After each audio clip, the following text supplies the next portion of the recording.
அன்பான நண்பர்களே, நம் வாழ்க்கையில் எல்லோரும் மனதில் வைத்து கேட்க நினைப்பது ஆனால் வெளியில் பேசத் தயங்குவது செக்ஸ் குறித்த கேள்விகள்.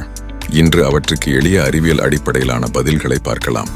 உடலுறவின் போது இருவரும் ஒரே நேரத்தில் உச்சம் அடைய முடியுமா? ஆம், ஆனால் இயற்கையாக அது எப்போதும் நடக்காது. முன்னூட்டம் மற்றும் உரையாடல் உதவும். உடலுறவுக்கு முன் மன அழுத்தம் இருந்தால் என்ன ஆகும்? ஹார்மோன் சமநிலை பாதிக்கப்படும், உச்சம் அடைவதில் தாமதம் ஏற்படும். நீண்ட நேரம் உடலுறவு கொள்ள இயலாமைக்கு பொதுவான காரணம் என்ன? மன அழுத்தம், தூக்க குறைவு, புகை, மதுபானம் ஆகியவை. திருமணமானவர்கள் எவ்வளவு அடிக்கடி உடலுறவு கொண்டால் ஆரோக்கியத்திற்கு நல்லது? நிரந்தர எண் இல்லை, இருவரின் விருப்பம் மற்றும் உடல் நிலையை பொறுத்தது.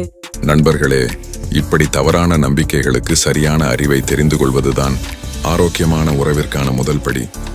இந்த வீடியோ பிடிச்சிருந்தால் லைக் பண்ணுங்க, உங்கள் நண்பர்களோடு ஷேர் பண்ணுங்க. அடுத்த வீடியோவுக்கு சேனலை சப்ஸ்கிரைப் பண்ண மறக்காதீங்க.